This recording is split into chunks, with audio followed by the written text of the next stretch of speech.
Welcome back. We derived 4 equations pertaining to the second derivative relations, and these we called M1, M2, M3, M4. Let me now say M was for Maxwell, and these 4 relations are known as Maxwell's relations. Let us write them down once again. The first relation we obtained using the thermal energy U,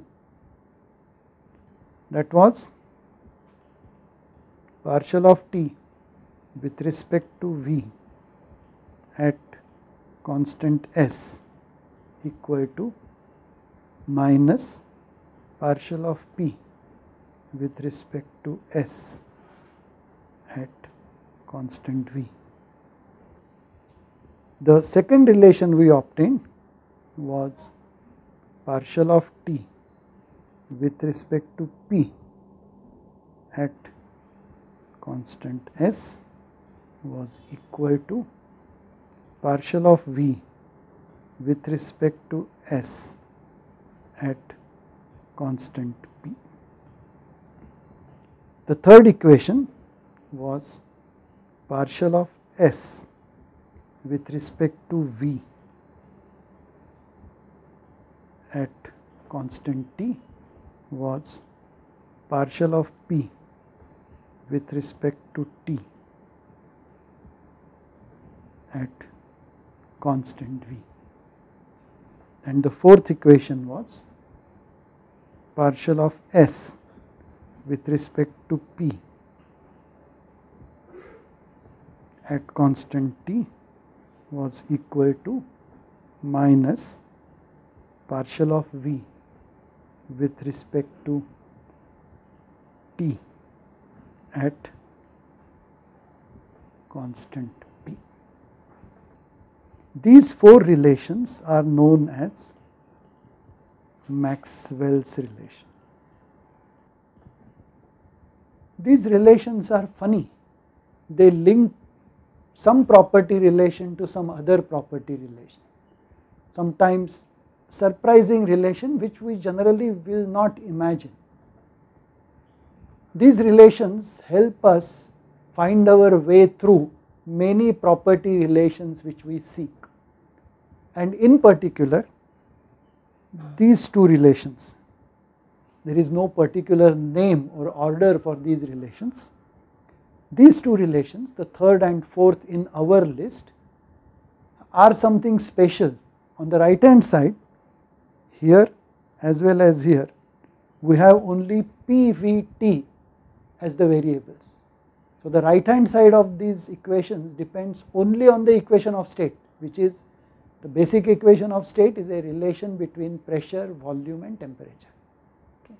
So these 2 relations help us relate the variation of entropy with volume at constant temperature or entropy at pressure at constant temperature purely to the PVT or equation of state data.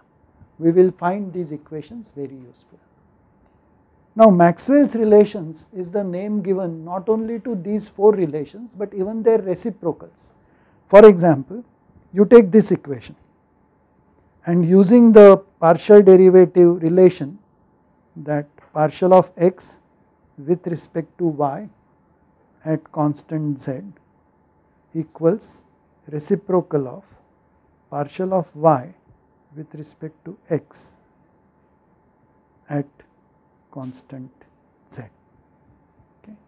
It is a simple reciprocity relation.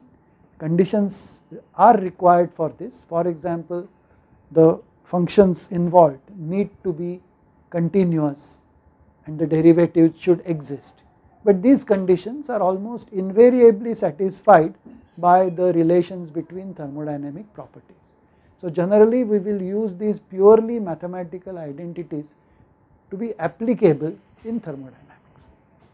So using this, for example, this equation will become partial of P with respect to S at constant T is minus partial of T with respect to V at constant P.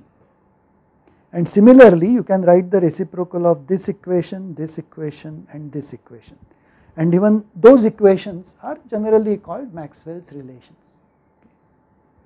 Since the Maxwell's relations are useful, there is a need to remember them, but if you look at them, there does not seem to be any straightforward structure, but since they come out of thermodynamics, some simple thermodynamic principles must be involved.